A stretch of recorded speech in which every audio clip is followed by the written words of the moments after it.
তো প্রিপজিশনাল ফ্রেজের বিষয়টা হচ্ছে তোমরা একটা জিনিস মাথায় রাখবা, দুটো পয়েন্ট মনে রাখবা। সেটা হচ্ছে নাম্বার 1, প্রিপজিশন দ্বারা শুরু হবে।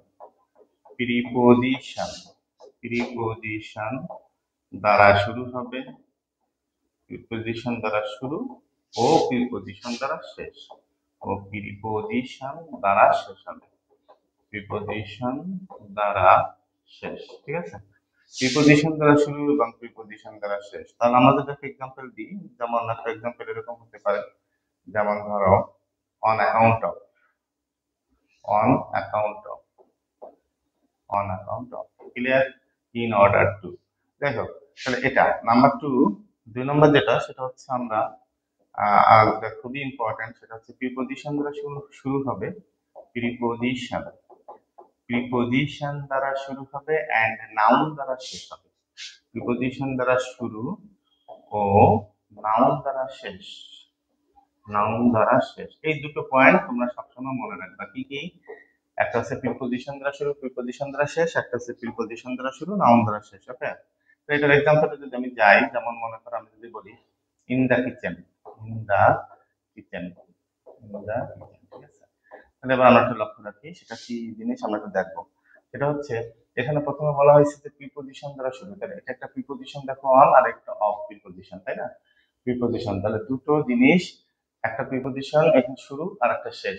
এই ধরনের যদি কোনো কিছু থাকে তোমার, সেক্ষেত্রে আমরা 100% চোখ বন্ধ করে প্রিপজিশনাল ফ্রেজ দিয়ে বেরিয়ে আসবা। এবার আসো এটা ইন দা কিচেন, যদি দেখো প্রিপজিশন দ্বারা শুরু হয়েছে, নাউন দ্বারা শেষ হয়েছে, হ্যাঁ দেখুন এটা একটা কি, এটা একটা প্রিপজিশনাল ফ্রেজ, কিন্তু সেক্ষেত্রে আমাকে দুটো জিনিস ভাবতে হবে বা একটা জিনিস ভাবতে হবে। সেটা কিরকম? এই যে প্রিপজিশনাল ফ্রেজ, যেটা প্রিপজিশন দ্বারা শুরু নাউন দ্বারা শেষ, এটা যদি দেখো ঠিক নাউনের পরে বসে আছে, নাউনের পরে যদি দেখা যায় যে বসে আছে, নাউনের পরে যদি বসে, তাহলে সেটা তখন প্রিপজিশনাল ফ্রেজ না হয়ে অ্যাডজেক্টিভ ফ্রেজ হবে। তাহলে আমরা আসলে একটু ইয়া করি, প্র্যাকটিস করি, প্র্যাকটিস করলে একেবারে একেবারে ক্লিয়ার হয়ে যাবে এখন। তো এবার আমরা একটু দেখি যে কোশ্চেনে যাই কি আছে। ফার্স্ট অফ অল কি কোশ্চেন আছে, তো সেটা হচ্ছে the word on account of is একটা, he got the prize by dint of একটা। ঠিক আছে, বাই ডিন্ট অফ। এখন দেখো এখানে প্রথমটা আছে কি অন, দেখছো কাজ করছে অন, এখানে অফ। তাহলে তোমাকে তখন মনে পড়বে যে দুই পাশে দুটো প্রিপজিশন থাকলে সেটা 100% প্রিপজিশনাল ফ্রেজ। এখন কোন প্রিপজিশনাল ফ্রেজ নাকি ক্লজ? ক্লজ ফ্রেজ নিশ্চয়ই এতদিনে তুমি যে কোচিং এ বা যে ভাইয়ের কাছে পড়ো সে বুঝিয়ে দিয়েছে, সেটা তো এখন আর বোঝানো মনে হয় না কোনো দরকার আছে।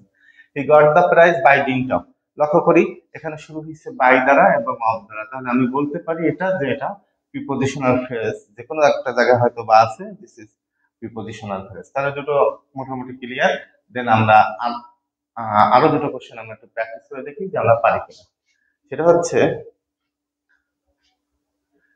The girl with blue eyes is liked by all একটা অপশন আছে আমার, নাউন ফ্রেজ, নাউন ক্লজ আর prepositional phrase, adverbial phrase. He is a man of friendly nature. এবার আসো পরীক্ষা ধরো এই দুটোই আসছে, তো আমরা প্রথম কোশ্চেনটা সলভ করি যে প্রথম কোশ্চেনটা কি হতে পারে।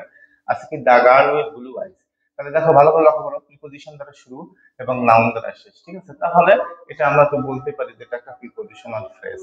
ক্লিয়ার? এখন আমি বলছিলাম এই ধরনের হইলে আমরা একটু লক্ষ্য করবো যে সেটা কি নাউনের পর পরে আছে কিনা। দেখো এটা নাউনের পর পরে আছে, তো এখানে আমার যদি পরীক্ষার হলে অ্যাডজেক্টিভ ফ্রেজ উল্লেখ থাকে তাহলে তোমরা অ্যাডজেক্টিভ ফ্রেজ দেবা, যেহেতু নাইস ফ্রেজ হবে এটা প্রিপজিশনাল ফ্রেজ। সেকেন্ড অন আমরা একটু প্র্যাকটিস করি, হি is a man of friendly nature, he is a man of friendly nature. তাহলে দেখো প্রিপজিশন দ্বারা শুরু হইলো, নাউন দ্বারা শেষ হয়েছে, তাহলে এটা তো আমরা মনে মনে ধরে নিতে পারি এটা একটা প্রিপজিশনাল ফ্রেজ। বাট কাহিনীটা এখানে, এখানে দেখো ম্যান আছে, তাহলে আমি বলছিলাম যদি নাউনের পরে থাকে এবং অপশনে যদি অ্যাডজেক্টিভ থাকে তাহলে অ্যাডজেক্টিভ হবে आंसर। এখানে প্রিপজিশনাল ফ্রেজ आंसर থাকা সত্ত্বেও তোমাকে आंसर অ্যাডজেক্টিভ ফ্রেজ করতে হবে, নতুবা কিন্তু তুমি মার্কস পাবা না। আর যদি পরীক্ষা হলে দেখো অ্যাডজেক্টিভ ফ্রেজ নাই, তখন এটা হবে आंसर। এই তো, এই হলো বিষয়। তার মানে প্রিপজিশনাল ফ্রেজ অনেক সময় অ্যাডজেক্টিভ ফ্রেজও হতে পারে, আবার কিছু কিছু ক্ষেত্রে প্রিপজিশনাল ফ্রেজ অ্যাডভার্বিয়াল ফ্রেজ হতে পারে। সেটা আমরা কোনো একটা ভিডিওয়ে নেক্সট ক্লাসে সেটা ডিসকাস করব। তাহলে আজকে এই পর্যন্ত। Thank you so much.